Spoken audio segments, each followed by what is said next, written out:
Hello to all of you. Myself Himanshu Mishra from Maharani Lakshmibai Medical College, Jhansi, Department of Pathology. Welcome to my YouTube channel Biology Classes. तो हम लोग जो है class 12th की biology NCERT का अध्ययन कर रहे हैं। उसका जो सेकेंड चैप्टर है पुष्पीय पादपों में लैंगिक जनन, उसका हम लोग इस टाइम अध्ययन कर रहे हैं। जो आज का टॉपिक है वो है निषेचन पश्च संरचनाएं एवं घटनाएं और भ्रूणपोष के बारे में पढ़ेंगे और बीज के बारे में पढ़ेंगे। तो जो पहला टॉपिक है वो है निषेचन पश्च संरचनाएं एवं घटनाएं। निषेचन के पश्च जो निषेचन की क्रिया के पश्चात जो घटनाएं या संरचनाएं होती हैं उन्हीं को हम लोग निषेचन पश्च संरचनाएं एवं घटनाएं कहते हैं। तो निषेचन के पश्चात पुष्प के बाह्य दल जो हैं, दल, पुमंग व वर्तिका नष्ट होकर गिर जाते हैं। जब निषेचन की प्रक्रिया पूरी हो जाती है उसके पश्चात जो है जो बाह्य दल होते हैं पुष्प के, दल, पुमंग व वर्तिका जो पुष्प के होते हैं वो सब नष्ट हो जाते हैं। बीजांड परिपक्व होकर बीज में तथा अंडाशय फल में विकसित हो जाता है। जो बीजांड होता है वो परिपक्व होकर के बीज में डेवलप हो जाता है तथा जो अंडाशय होता है वही फल में विकसित हो जाता है। ये जो समस्त घटनाएं हैं निषेचन के पश्चात की घटनाएं कहलाती हैं। ये बीजांड का परिपक्व होकर बीज में बदलना, अंडाशय का फल में विकसित होना, बाह्य दल, पुमंग व वर्तिका का नष्ट हो जाना, ये सभी जो घटनाएं हैं ये निषेचन के पश्चात घटित होने वाली घटनाएं या संरचनाएं हैं। फिर भ्रूणपोष। भ्रूणपोष एक पोषक ऊतक है। जो भ्रूणपोष है एक पोषकीय ऊतक है जिसका निर्माण पुष्पीय पादपों में निषेचन के पश्चात होता है। भ्रूण का जो है निर्माण वो पुष्पीय पादपों में निषेचन के पश्चात होता है। भ्रूणपोष भ्रूण के विकास व बीज अंकुरण के समय उपयोग में आता है। भ्रूणपोष जो है वो जब भ्रूण का विकास होता है वह जब बीज का अंकुरण होता है उस समय उपयोग में आता है, क्योंकि वो एक पोषकीय ऊतक है तो ये पोषण प्रदान करता है भ्रूण के विकास में तथा बीज के अंकुरण में। विकास के आधार पर भ्रूणपोष 3 प्रकार के होते हैं। इसके जो विकसित होने का आधार है उसके आधार पर भ्रूणपोष 3 प्रकार का होता है। नंबर 1, केंद्रकीय भ्रूणपोष, न्यूक्लियर एंडोस्पर्म। जो केंद्रकीय भ्रूणपोष होता है इसमें भ्रूणपोष केंद्रक का बार बार विभाजन द्वारा अनेक केंद्रक बन जाते हैं किंतु भित्ति का निर्माण नहीं होता है। जो भ्रूणपोष है केंद्रकीय भ्रूणपोष इसमें बार बार विभाजन होता है जिसके द्वारा अनेक केंद्रक बनते हैं और इसमें भित्ति का निर्माण नहीं होता है। इस विभाजन को स्वतंत्र नाभिक विभाजन कहते हैं। जो इस प्रकार का विभाजन जो है वो स्वतंत्र नाभिक विभाजन कहलाता है। ये केंद्रक भ्रूणपोष की परिधि की ओर विन्यासित हो जाते हैं तथा केंद्र में एक बड़ी रिक्तिका बन जाती है। ये जो केंद्रक हैं, जो भ्रूणपोष जो है वो जो केंद्रक वो बार बार विभाजित होकर अनेक केंद्रक में बन जाता है। फिर ये जो केंद्रक हैं भ्रूणपोष की एक परिधि की ओर विन्यासित हो जाते हैं तथा केंद्रक में एक बड़ी जो है वो रिक्तिका बन जाती है। कुछ समय के पश्चात भित्ति निर्माण से कोशिकीय बन जाती है या भोज्य पदार्थ ऊतक अर्थात भ्रूणपोष होता है। फिर नारियल में दूध की तरह जलयुक्त भ्रूणपोष होता है। जो नारियल है उसमें दूध की तरह जलयुक्त भ्रूणपोष होता है। यह सामान्य प्रकार का भ्रूणपोष है जो आवृतबीजी के पॉलीपिटेली वर्ग के पादपों में पाया जाता है। जो केंद्रकीय भ्रूणपोष प्रकार का जो भ्रूणपोष होता है वो आवृतबीजी पादपों के पॉलीपेटेली वर्ग के पौधों में पाया जाता है, जैसे कि मक्का हो गया, चावल। जो एक बीजपत्री पादपों में भी ये पाया जाता है जैसे कि मक्का, चावल और गेहूँ।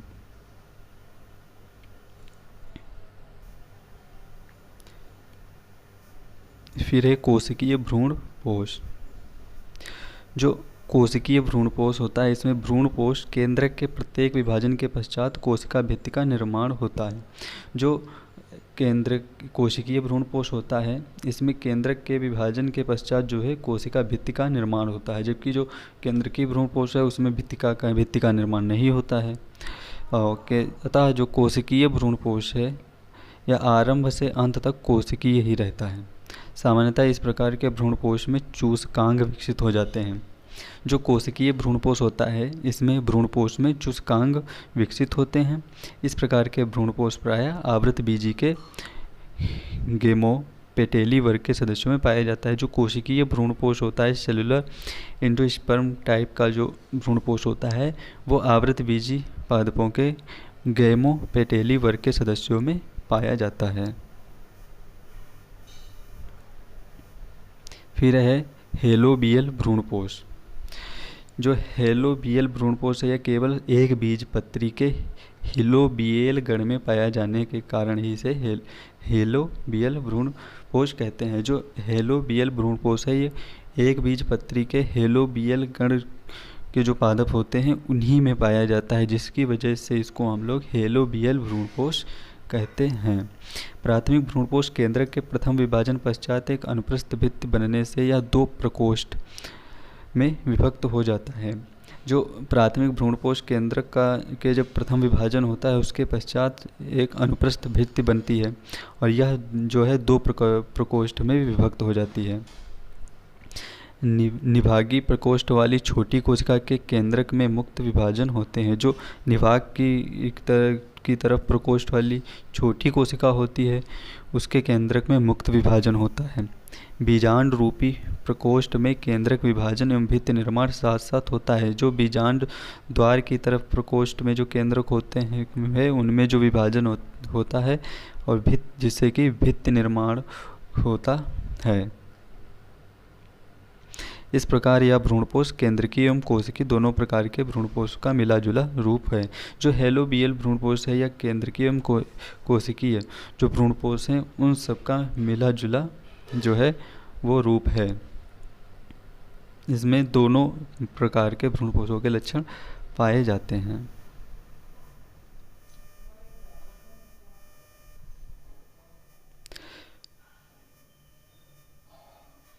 अभ्रूणपोषी बीज।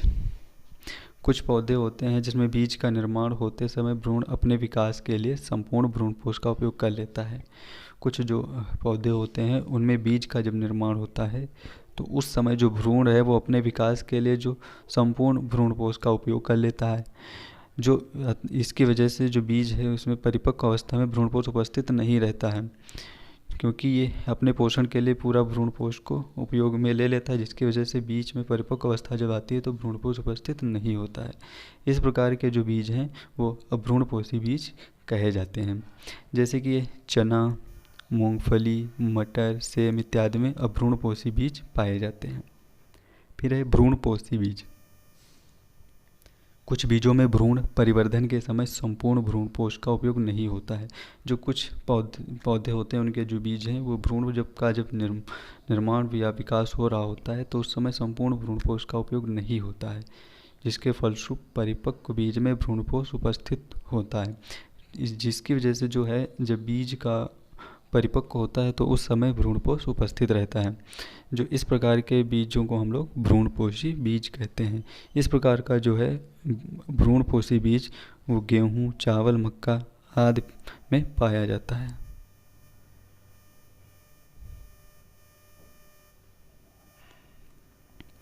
भ्रूणपोष के कार्य। भ्रूणपोष की कोशिकाओं में कार्बोहाइड्रेट, वसा एवं प्रोटीन के रूप में भोज्य पदार्थ पाया जाता है। जो भ्रूणपोष है, भ्रूणपोष की जो कोशिकाएं हैं उनमें कार्बोहाइड्रेट, वसा और प्रोटीन के रूप में भोज्य पदार्थ पाया जाता है, जो कि भ्रूण परिवर्धन में भ्रूण को पोषण प्रदान करता है। जो कार्बोहाइड्रेट, वसा एवं प्रोटीन भ्रूणपोष की कोशिकाओं में पाई जाती है वो जब भ्रूण का परिवर्धन या निर्माण हो रहा होता है तो उसको पोषण प्रदान करता है।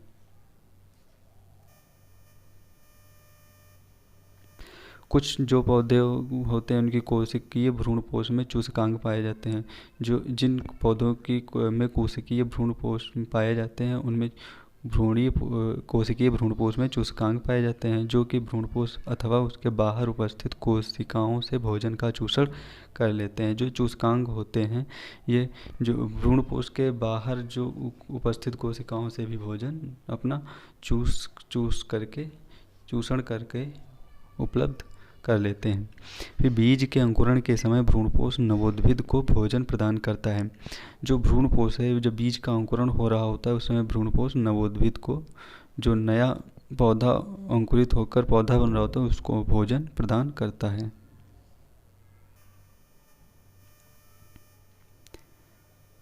फिर है भ्रूण, एम्ब्रियो।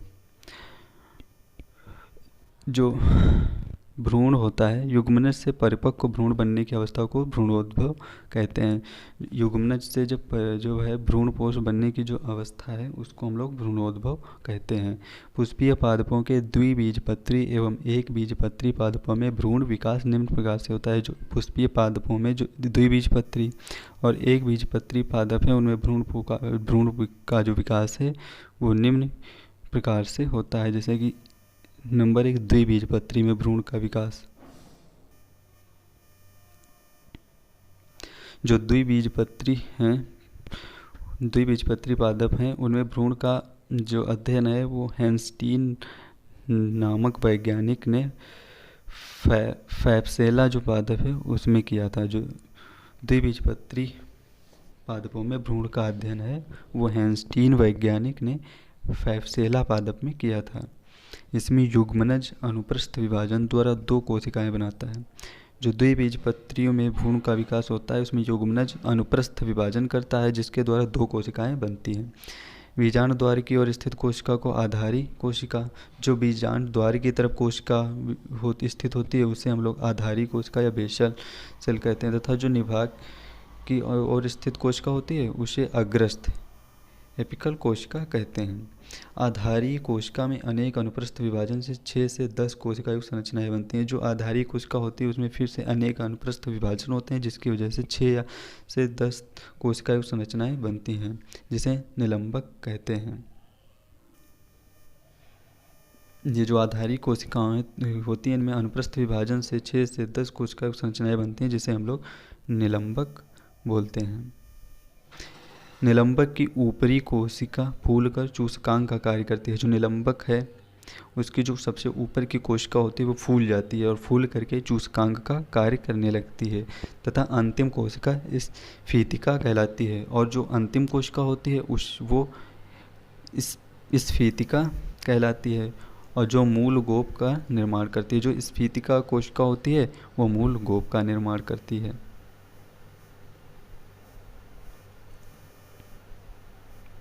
अनुप्रस्थ कोशिका में पहला उदग्र विभाजन होने से 2 कोशिकाएं बनती है। जो अनुप्रस्थ कोशिका में जो पहला उदग्र विभाजन होता है उसे 2 कोशिकाएं बनती है। इसी दौरान अग्रस्थ कोशिका की दोनों कोशिकाएं अनुप्रस्थ विभाजन द्वारा विभाजित होकर 4 भ्रूणीय कोशिकाओं का निर्माण करती हैं। और इसी टाइम जो अग्रस्थ कोशिकाओं की जो 2 कोशिकाएं बनती हैं वो अनुप्रस्थ विभाजन द्वारा विभाजित होकर 4 भ्रूणीय कोशिकाएं बनाती हैं। ये जो चारों कोशिकाएं भ्रूणीय कोशिकाएं होती हैं पुनः फिर से विभाजित होती हैं और विभाजित होकर के 8 कोशिकाओं का अष्टांशक बनाती हैं। ये जो भ्रूणीय कोशिकाएं हैं, चारों भ्रूणीय कोशिकाएं फिर से विभाजित होकर के 8 कोशिकाओं का एक अष्टांशक बनाती हैं, जिसमें से हाइपोफाइसिस की ओर वाली जो 4 कोशिकाएं हैं वो हाइपोबेसल तथा आगे की जो कोशिकाएं हैं वो एपीबेसल कोशिकाएं होती हैं। जो ये 8 कोशिकाएं बनती हैं, इनमें से जो हाइपोफाइसिस की ओर वाली जो 4 कोशिकाएं होती हैं वो हाइपोबेसल तथा जो आगे की तरफ जो 4 कोशिकाएं होती हैं वो एपीबेसल कोशिकाएं होती हैं।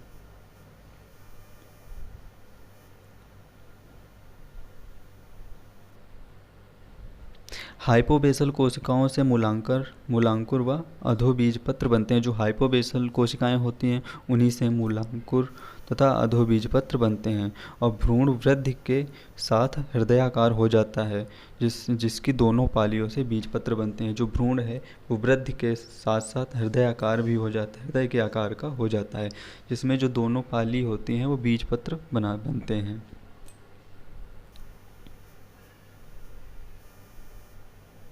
फिर है एक बीजपत्री में भ्रूण का विकास। जो एक बीजपत्री पादप होते हैं उसमें भ्रूण बनने का जो प्रारंभिक विकास है वो द्विबीजपत्री के स्थान समान ही होता है। जो एक बीजपत्री में जिस प्रकार से भ्रूण का बनने का प्रारंभिक विकास है उसी प्रकार से द्विबीजपत्री के पादपों में भी होता है।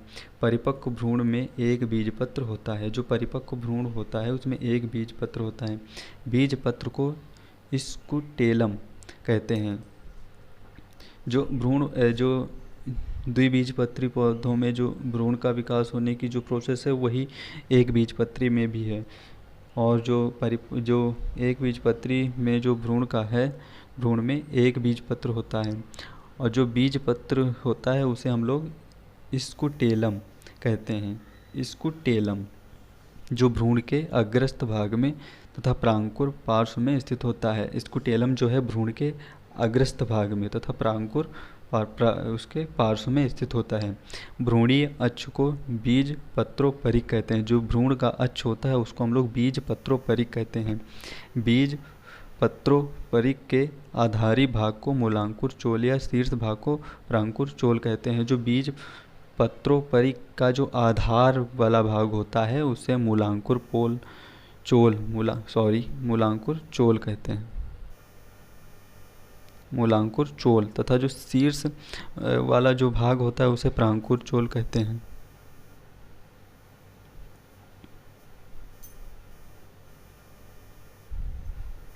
बीज का निर्माण, फॉर्मेशन ऑफ सीड।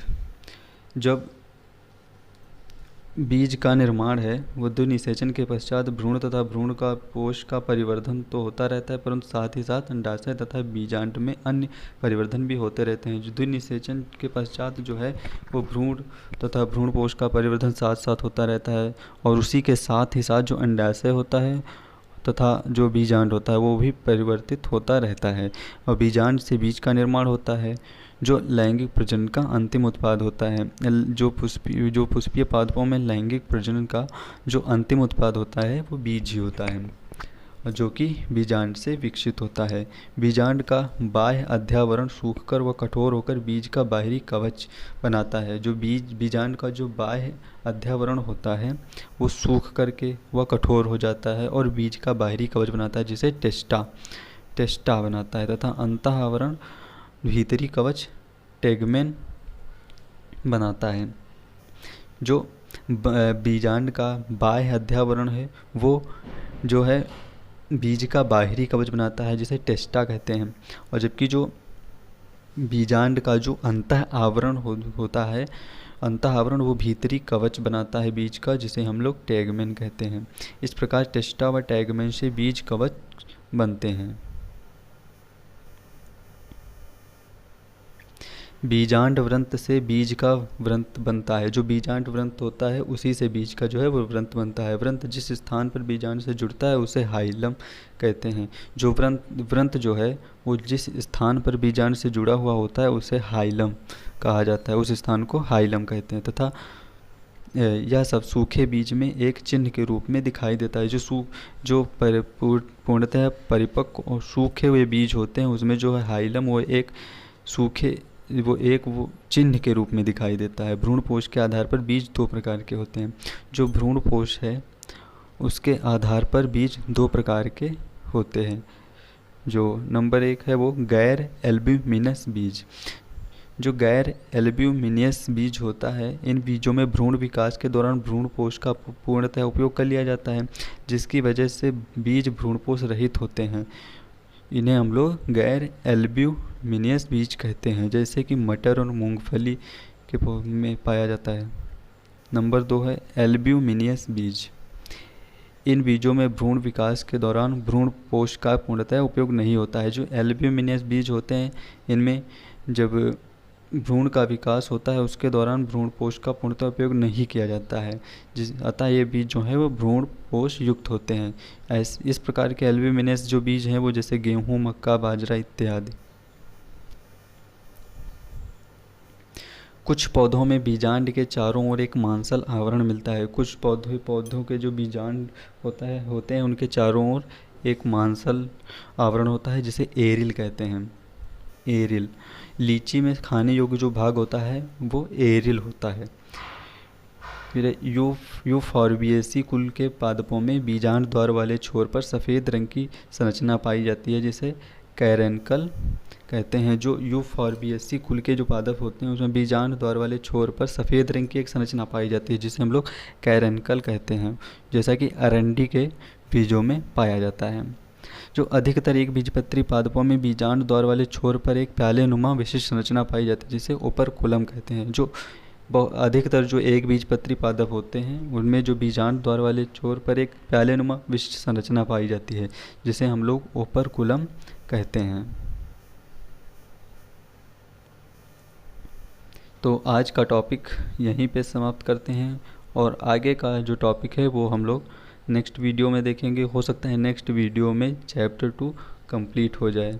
तो तब तक के लिए इसको देखिए और समझने की कोशिश कीजिए। धन्यवाद।